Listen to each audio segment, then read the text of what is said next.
ഈ സിനിമ നിങ്ങളുടെ ജീവിതത്തിൽ ഒരു ഇമ്പാക്റ്റ് ഉണ്ടാക്കും, അത് ഉറപ്പാണ്.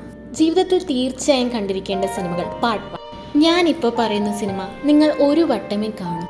രണ്ടാം ലോക മഹായുദ്ധകാലത്ത് ജപ്പാനിൽ നടന്ന യഥാർത്ഥ സംഭവത്തെ ആസ്പദമാക്കിയെടുത്ത സിനിമയാണിത്. രാജ്യങ്ങൾ തമ്മിൽ യുദ്ധം നടക്കുമ്പോൾ അതിന്റെ യഥാർത്ഥ ഭവിഷ്യത്ത് അനുഭവിക്കുന്നത് അവിടുത്തെ സാധാരണക്കാരായ ജനങ്ങളാണ്. അങ്ങനെയുള്ള 2 കുട്ടികളാണ് ഈ സിനിമയിലെ മുഖ്യ കഥാപാത്രങ്ങൾ. ഓരോ സീനും ഇമോഷണലി നമ്മളെ അഫക്റ്റ് ചെയ്യും. സങ്കടത്തേക്കാൾ കൂടുതൽ ഒരു നിശബ്ദതയിലേക്ക് നമ്മളെ നയിക്കും. 1988 പുറത്തിറങ്ങിയ സ്റ്റുഡിയോ ജിബ്ലിയുടെ ഗ്രേവ് ഓഫ് ദി ഫയർഫ്ലൈസ് എന്ന മൂവിയാണിത്. നമ്മുടെ കൊച്ചു ടിവിയിലെ ലില്ലിയിലെ, അതായത് ഹൈഡി, അതിന്റെ ഡയറക്ടറായ ഇസാവോ ടക്കാഹട്ടയാണ് ഇതിന്റെയും ഡയറക്ടർ. അപ്പോൾ അനിമെ ഇഷ്ടമുള്ളവർക്കും ഇതുവരെ കാണാത്തവർക്കും ലില്ലി ഇഷ്ടമുള്ളവർക്കും ഇതൊരു വട്ടമെങ്കിലും കണ്ടു നോക്കാവുന്നതാണ്. സോ നെക്സ്റ്റ് വീഡിയോയിൽ കാണാം. Bye bye. ഈ സിനിമയുടെ ലിങ്ക് വേണ്ടവർ ഫയർഫ്ലൈ എന്ന താഴെ കമന്റ് ചെയ്യൂ.